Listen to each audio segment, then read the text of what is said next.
Well, good day. As we come along here, I just want to welcome you to Moose Jaw This Week, a special edition of it. We're going to be talking to Joyce Walter, a young woman from our community who's spent and devoted much of her time to the success in our community and also to the development of all the different activities that are available. And she's been an integral part of many of those. So we're going to reflect with her today about some of those adventures she had during her time as a publisher, as a writer, as a counselor, as a Canada Day woman, and most recently as a Prism Award winner for a lifetime achievement. So hope you stay with us and watch the whole show. I know it's going to be entertaining and informative for you. So join us. Time? Above me, right there. Okay. Well, I was always interested in writing, and my mom was the correspondent for Parkbeg for the Mainline or Kildare News, and when she got sick for a little while, I took it over, and that was all the social and personals who visited. You know, Mary was visiting Harry, and they had a birth, and all those kinds of community things. And then I started writing short stories for him, and it was published by Jim Losey at Grand Valley Press at the time. And we got to be pretty good friends, and I remember one day he had edited my story, and I was very, very upset with Jim, so I went in and we had a little discussion. I was maybe 16, and here I was having this discussion with this well-known businessman in Moose Jaw, but he always laughed about it afterwards, that yeah, she came in and told me what for, and you're not going to edit my stories. So from there, I was also a reporter for CHAV, for Mortlack High School. I would send in reports once a week on the activities at the school, and my payment was really extensive. I got a transistor radio at the end of each school year. So that was my start in the media world. Yeah. And then I applied for a summer job at the Times Herald in 1968, and I kept phoning the editor to see if I had really been hired, and finally he said, yeah, you've been hired, probably only because I bugged him so much. So I got my job in 1968, this summer. I started 2 days after graduation, and I didn't know it at the time, but the gentlemen in the newsroom were horrified when the editor told them that he had hired a girl. Because, you know, girls are supposed to be covering teas and doing those kinds of things. They're not supposed to be regular news reporters. So, and one of those guys that was horrified was Ron Walter, who I eventually married. Out of pity more than anything. That's right. I had to, you know, shut him up somehow. So yeah, that was my start. And at the end of the summer, I said to Ray Gay, the editor, should I come back next week? And he said, well, why wouldn't you? And I said, well, I was only hired for this summer. And he says, oh, yeah, you can hang around. He says, until I tell you differently, yeah, keep coming to work. So I kept coming to work, and I celebrated 50 years this summer of working in the media in Moose Jaw through the Times Herald, Moose Jaw This Week, and now Moose Jaw Express. I started out as a general news reporter, and then I started covering City Council. I became the women's editor. It was called women's editor at that time, and it changed to lifestyles editor because, you know, men read that page too, just like the women read the sports pages. Then I became city editor, and eventually was named managing editor in, not sure, 1978, I think it was. So yeah, I had a lot of good experiences along the way. You met some really interesting people in those years. Yeah, covered prime ministers and premiers and MLAs, lieutenant governors, lieutenants governor and governors general. I handled some protocol work for the Queen's visit in '78 for the Diamond Jubilee, and then worked with Doug Marr on protocol for Prince Charles and Prince Edward as well. I have a picture of the Queen in my living room. At that time, it was our Diamond Jubilee, and the committee had to dress up in old period clothing. So I have that photograph in my living room, and the prince said to us that day, he says, "Oh, quaint," in his British accent. Yes. Joyce, on the visit with Prince Edward, she very much worked in on that. I was more on the sidelines and being her runner for things, you know. Mm-hmm. But she headed up. Runners, right. Oh, she's good at that. She sure is. There was Canada Day. There was just so many programs that we seemed to be involved with. We had to organize a committee of people who were resourceful and willing to put in quite a bit of time. And we had kind of a roundhouse of everybody having their say of just how a candidate should come together. So there were numerous meetings, and things went very smoothly. And Joyce served a number of the years as chair, but she was really great at it. Yeah, a building's a big table. After my job at the Times-Herald was eliminated when they restructured, Bob Calvert, who's one of the owners and publishers here, phoned us and said, you know, would you and Ron like to come in and write some columns for us and do some coverage? And we said, yeah. Ron had been getting bored after being retired for 2 years, and I didn't have a clue what I was going to do, and it wasn't going to be housework. So I thought, well, you know, here's a chance to keep my hand in writing, which is something I've loved for years and years. So it's worked out really well. We get to pick and choose what assignments we want to cover. The topics for my columns are whatever I want to write about, and it's been just great. And yeah, we both really enjoy what we're doing. Joyce and I, when I started my career at the Times-Herald, I was approved so I probably worked with Joyce off and on for like 50 years, and Ron. And anyway, she'd get into all kinds of projects like that a lot of people didn't realize. And behind the scenes, Joyce was into all kinds of clubs, organizations, and they're following, you know, and Ron's and hers writing and how people, you know, she's in our paper now, and we use her as a writer, and we have for a number of years since we've been here. I learned a lot from Joyce about the editorial side over the years because I'm in the sales end of it, and you know, which helped my career and give me a better understanding of how to do things in our business. So, I mean, I think whatever she turns her hand to, she's going to be pretty successful. She's a pretty determined lady, so she's done all kinds of good things for the city and for Moose Jaw. You know, when we started 10 years ago, this paper. It's kind of comical. We started over in this building, actually over in that corner there with 3 of us, and today we've got 35 or 40 employees. But we picked Ron and Joyce up when they retired over there, and I asked them if they'd come in and you know, and write for us, which they have, and to this day they're still doing it.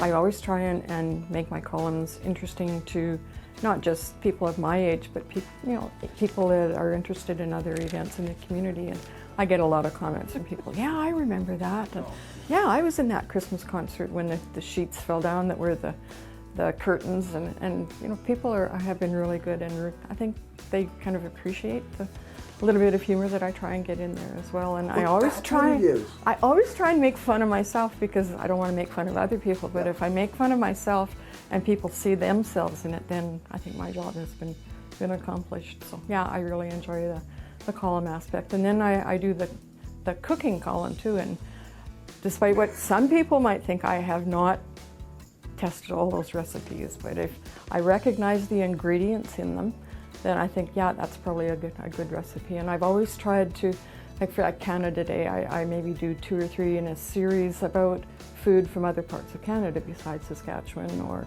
at Christmas time, Christmas recipes around the world. And people have taken to dropping cookbooks off in my mailbox.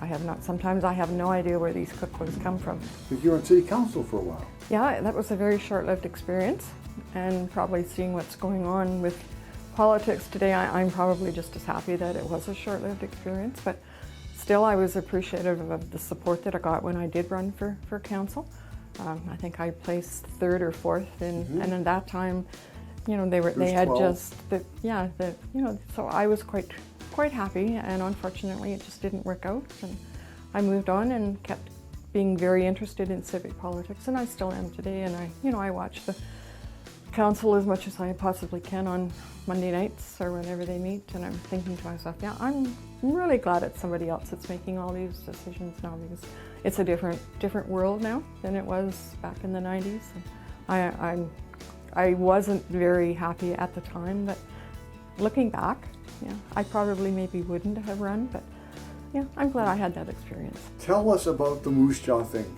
Moose Jaw thing was my one and only effort at being in movies and movie or musical productions, and even though I played the accordion and in my youth, I certainly was never, I had never aspired to be on stage. So working with you and some of the other folks with Moose Jaw thing, we put on some really excellent performances, and I think we added to the community with the productions that we did. Like, is there anybody here from Moose Jaw? That song still resonates. Oh, is there anybody here from Moose Jaw? I thought you'd never come. Is there anybody here from Moose Jaw? Some old Moose trivia.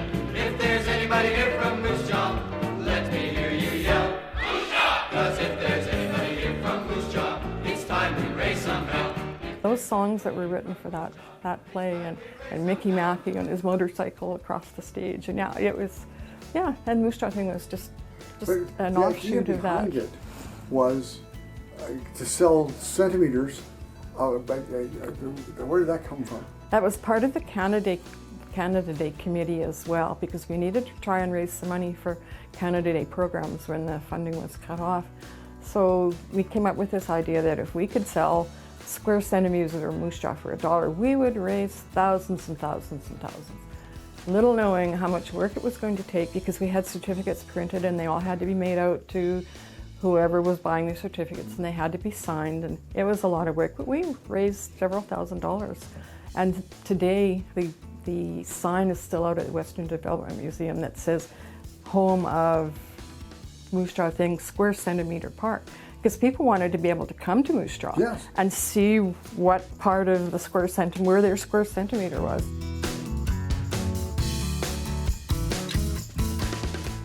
I first met Joyce when she joined the Moose Jaw Exhibition Company in the early 80s. She's a great go-getter and always wants to come up with new creative ideas.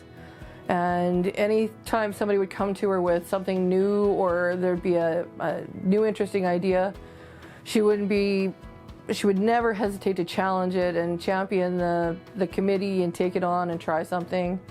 Everything from harvest festivals, we've done a pumpkin festival, we did a polka fest, anything like that. She would always be the first one to put her hand up and want to stay and help and do whatever she could. So she's been a fantastic volunteer, and she's worked in, I can't tell you how many committees of volunteer work. And I've worked with her as a president and as a chairperson on everything, and also as a volunteer hand in hand, and as a director. And I was actually president of the exhibition company at one point in time, and she was a director under me, and I mean, she's a great person to work with as a volunteer. Probably I lost a bet somewhere along the way, I'm sure, years ago. I've done a lot of strange jobs that she's given me. One I can remember as a kid when I first met Joyce was she had housemate Ron and I working together, which is usually a fatal thing when the two of us work together. So she sent us to the basement of the exhibition grounds old office. And she actually had us blow up balloons because it was, I think it was a 75th anniversary. So we blew up all these balloons, and Ron and I blew up like 6 garbage bags full of balloons, and I would have been probably 12 years old at the time. We carried them all up the stairs, and as we were going up the stairs, there was a very narrow hallway to go up the stairs, and the sides were all stucco. So you can picture this. We're walking up the stairs, and all you could hear was this pop, pop, pop, pop, pop. So by the time we got to the top of the stairs, I don't think we had 2 full bags of balloons left. So we ended up doing a bunch more balloons. So she's given me quite a few strange jobs along the way. But yeah, she's great for trying to get people involved. And most of the volunteers, I'll say, on the exhibition company, she's had a hand in somewhere along the way. Sometimes she does put you in some crazy situations. She needed a volunteer once for a parade marshal. And I thought, how hard can this be? You stand in front of the floats and you tell them when they go down the street. Anybody can do this. One of the first things that came down was the Sucannon ship, and it was their fire truck that they claim have no brakes. And they're going to go down a hill, which I did say to them, okay, I think you're pulling my leg just a little bit. But I'm standing in front of the guy and I'm saying, you know, stop, sir, stop, sir, stop, sir. And he's still running and he's yelling, "Get out of the way, I have no brakes." And Joyce just kind of moved over to the side to be out of the way so that she wasn't going to get mowed down, but she didn't bother to tell me to move, and she just kind of sat there and snickered. And I said to him, "You had brakes to stop here, you will stop again now, and then we'll go down Main Street." It's funny how I got involved with the exhibition company. I was writing an editorial. The fair had just come to town. This was probably the late 70s, and the fair had been in town, and it wasn't really a very good fair that year, in my opinion. So I wrote this editorial that said, Moose Jaw has a big enough population that it should run the A circuit. And what are we doing fiddling around with the B circuit, which is what had just come. And I said that we should be doing this and this and this and this. I got a phone call from one of the board members that said, "Look, lady, if you think you can do any better job, why don't you come up and show us that you can?" I said, "Fine, where do I apply?" Well, there was silence on the other end of the phone. And he said, "Well, you would have to be nominated by somebody, and I don't know who would nominate you." Well, Jim Slaney and a few of the guys were on the board, and he heard about this. So he said, "Well, I'll be happy to nominate her." So they did, and I was elected to the board, the first woman. First board meeting, all the guys were on this side, and I was over here. Nobody was going to sit next to me until Norm Smith came in, and he sat down and he says, "I'll look after you." He was just a wonderful mentor as far as the Moose Jaw Exhibition Company was concerned. And when they moved up to the grounds that they're on now, he was one of the ones, he and Neil McClafferty were the ones that were in charge of the buildings and made sure that things were looked after. So Norm always looked after me. And I had this little hammer that he teased me, I probably didn't even know how to use a hammer. So I brought this tiny little hammer to work to the exhibition grounds one day and offered to help him. Well, he just thought that was just a hoot. And we were such good friends for all those years.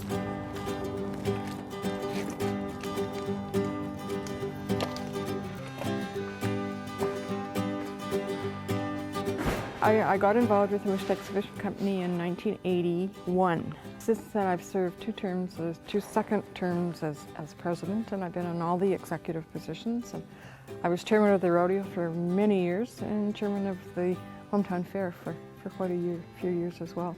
And it was the fair that actually got me involved with Western Canada Fairs.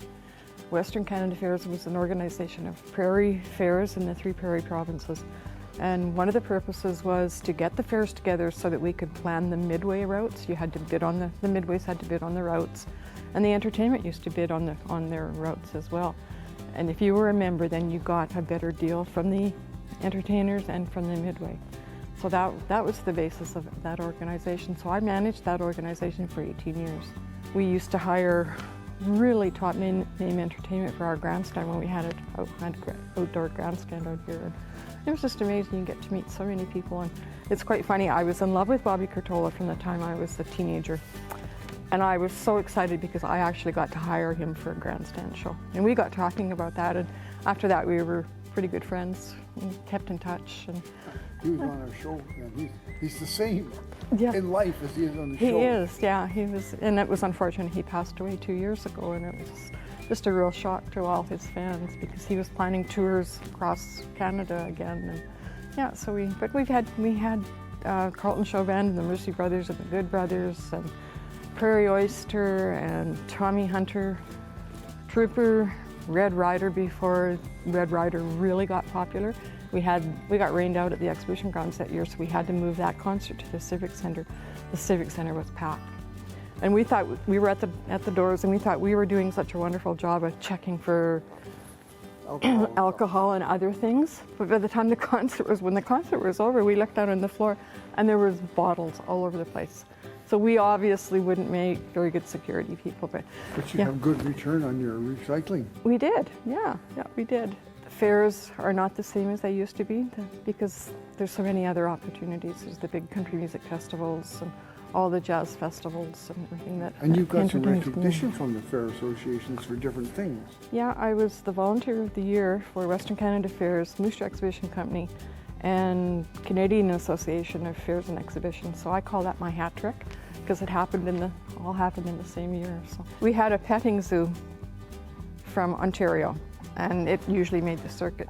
But the fellow that was in charge always walked the camel around the grounds so that people could get a closer view, so that it wasn't just behind a barricade.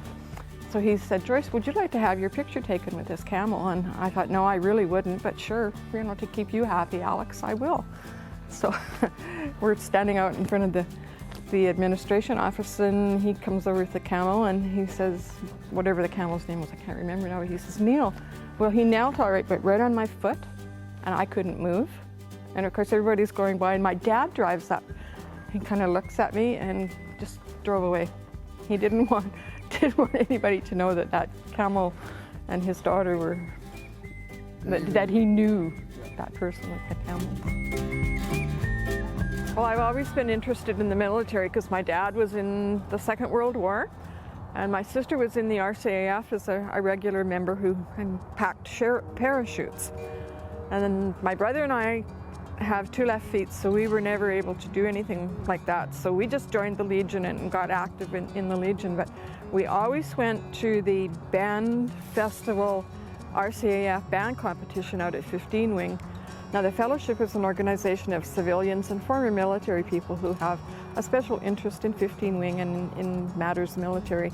And the idea is to coordinate activities between the base and the city. So that's what the Fellowship was all about. And we've had concerts that Lyle Johnson, my friend Lyle here, has been the chairman of that committee for quite a while. We do that downtown so that the people in the city who are unable to get out to the activities at 15 Wing are able to attend. And the idea is to have some local entertainment and some entertainers from the 15 Wing, and that has been a very successful program. And we also run the 15 Wing Fellowship Car Show in the summer out at 15 Wing. And this past year we held our 5th, and we had over 500 cars attend. And Snowbirds performed, and we just had a huge crowd. So we're not having a car show in 2019, but we're going to put our efforts towards assisting with the Saskatchewan Air Show that's coming back after 13 years. Now, Lyle and I were on the civilian board that ran the air shows for quite a few years, and we were involved in the last show that was held here in 2005. And I'm going to be the volunteer coordinator for that air show, and I'm sure that Lyle is going to be one of my trusty volunteers. Well, thanks for watching Shaw Spotlight. Here we are at Moose Jaw this week, talking about and listening to the stories about Joyce Walter and the contributions she's made to our community. Thank her for being here. Thanks to the people of Moose Jaw who invited us into their businesses and locations, homes, to share this special moment. So thanks for watching, and we'll see you again soon on Moose Jaw This Week.